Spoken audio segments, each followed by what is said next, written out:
হ্যাঁ, এখানে আমরা গত ২ দিনে ৪৮ ঘন্টায় আমরা ১০ জন কেস পাইছি। এর মধ্যে দেখা যায় যে ২ জন শিশু আছে এবং বাকিরা বড়। এর মধ্যে কিছু আছে যে তারা বিষ খাইছে, কিছু আছে ঘুমের ওষুধ খাইছে। এর মধ্যে শিশু একটা আছে যেটা অ্যাক্সিডেন্টাল, মানে ভুলবশত খেয়ে ফেলছে। পরিবারের কারো ওষুধ ছিল, এটা ভুলবশত সে খেয়ে ফেলছে শিশুটা। আর অন্যান্য সবগুলাই আসলে বিভিন্ন জায়গায় আলাদা আলাদা জায়গার, কারোর সাথে কারো এটা সম্পর্ক নেই।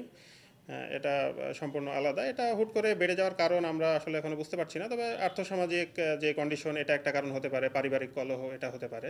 আমরা এটাই ধারণা করছি যে এগুলো কারণেই হয়তো এটা হুট করে বেড়ে গেছে। আচ্ছা, এখানে নারী পুরুষের রেশিও নারীই বেশি। এটা আমরা গত ১০টার মধ্যে নারী বেশি কেস পাইছি। এবং একটা যেটা আমরা জানি সেটা নারী মারা গেছে, পুরুষ কম আছে এখানে। দুর্গাপুর থেকে রেফার করা হয়েছিল, রাস্তায় বা রাজশাহী মেডিকেলে গিয়ে সম্ভবত মারা গেছে। এটা পরবর্তীতে আমাদের জানানো হয়েছে যে এটা মারা গেছে।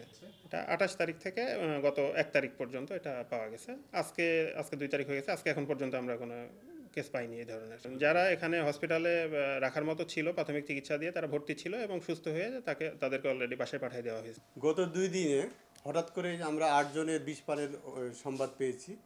এর মধ্যে ২ জন মারা গেছে। এই ২ জনের বিষয়ে আমাদের কাছে তথ্য আসছে এবং আমরা ২টি ইউডি মামলা নিয়েছি, পৃথক ২টি ইউডি মামলা নিয়েছি এবং মামলা তদন্তধীন। আর বাকি যারা বিষ খেয়েছে এদের বিষয়ে আমরা তদন্ত করতেছি। আসলে এদের নৈপথ্য কি আমি বুঝতে পারতেছি না, তবে এটা একটা কাকতালীয় বিষয় যে হঠাৎ করে কেন এত লোক বিষ খাইলো এবং এখানে কিছু শিশু আছে নাকি। এই জিনিসটা আমরা তদন্ত করতেছি আর কি। الله أكبر